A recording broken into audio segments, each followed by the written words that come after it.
একদিন তিনজন ব্যক্তি একসাথে সফরে বের হলেন। দিনের শেষে রাত যখন নেমে এলো, তারা আশ্রয় নিলেন একটি পাহাড়ি গুহায়। কিন্তু হঠাৎই পাহাড়ের চূড়া থেকে একটি বিশাল পাথর গড়িয়ে গুহার প্রবেশ পথ বন্ধ করে দিল। তারা বুঝতে পারলেন এখন একমাত্র পথ হলো নেক আমলকে উসিলা বানিয়ে আল্লাহর কাছে দোয়া করা। তাদের মধ্যে প্রথম ব্যক্তি বললেন, হে আল্লাহ, তুমি জানো আমার বৃদ্ধ পিতা মাতা ছিল, আর আমি প্রতিদিন তাদেরকে দুধ পান করাতাম। একদিন কাজে বিলম্ব হওয়ায় আমি দেরি করে ফিরলাম এবং দেখি তারা ঘুমিয়ে পড়েছেন। আমি তাদের আগে আমার স্ত্রী সন্তান ও দাস দাসীদের দুধ পান করানো পছন্দ করলাম না, তাই আমি রাতভর দুধের পাত্র হাতে তাদের জাগার অপেক্ষায় দাঁড়িয়ে থাকলাম। শিশুরা আমার পায়ের কাছে ক্ষুধার্ত হয়ে কাঁদছিল, কিন্তু আমি ধৈর্য ধরলাম। অবশেষে তারা জেগে উঠলেন এবং দুধ পান করলেন। হে আল্লাহ, যদি এই কাজ আমি একমাত্র তোমার সন্তুষ্টির জন্য করে থাকি, তাহলে আমাদের মুক্তি দাও। হুশ পরে যেন পাথর একটু নড়ল। তাদের দ্বিতীয় ব্যক্তি দোয়া করলেন, হে আল্লাহ, আমি আমার চাচাতো বোনকে অত্যন্ত ভালোবাসতাম।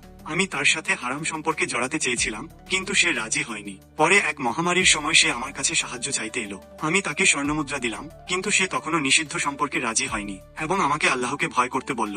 আমি তখন নিজেকে সম্বরণ করলাম এবং তাকে সম্মান করলাম, তার প্রাপ্য স্বর্ণমুদ্রাও রেখে দিলাম। হে আল্লাহ, যদি আমি এ কাজ একমাত্র তোমার সন্তুষ্টির জন্য করে থাকি, তাহলে আমাদের মুক্তি দাও। ধরাস নিঃশব্দ কাঁপনে গড়গড় করে পাথরটি একটু সরে গেল। তৃতীয় ব্যক্তি দোয়া করলেন, হে আল্লাহ, আমি কিছু শ্রমিককে কাজে নিয়োগ করেছিলাম। কাজ শেষে সবাই তাদের মজুরি নিয়ে নিল, কিন্তু একজন রেখে চলে গিয়েছিল। আমি তার মজুরি দিয়ে ব্যবসা করলাম, যা থেকে প্রচুর সম্পদ বৃদ্ধি পেল। একদিন সে ফিরে এসে তার মজুরি চাই। আমি তাকে বললাম, এই গোটা খামার, পশুপাল, দাস দাসী এসবই তোমার মজুরি থেকে হয়েছে, তাই এগুলো সব তুমি নিয়ে নাও। সে কিছুই বাদ না দিয়ে সব নিয়ে চলে গেল। হে আল্লাহ, যদি আমি এ কাজ একমাত্র তোমার সন্তুষ্টির জন্য করে থাকি, তাহলে আমাদের মুক্তি দাও।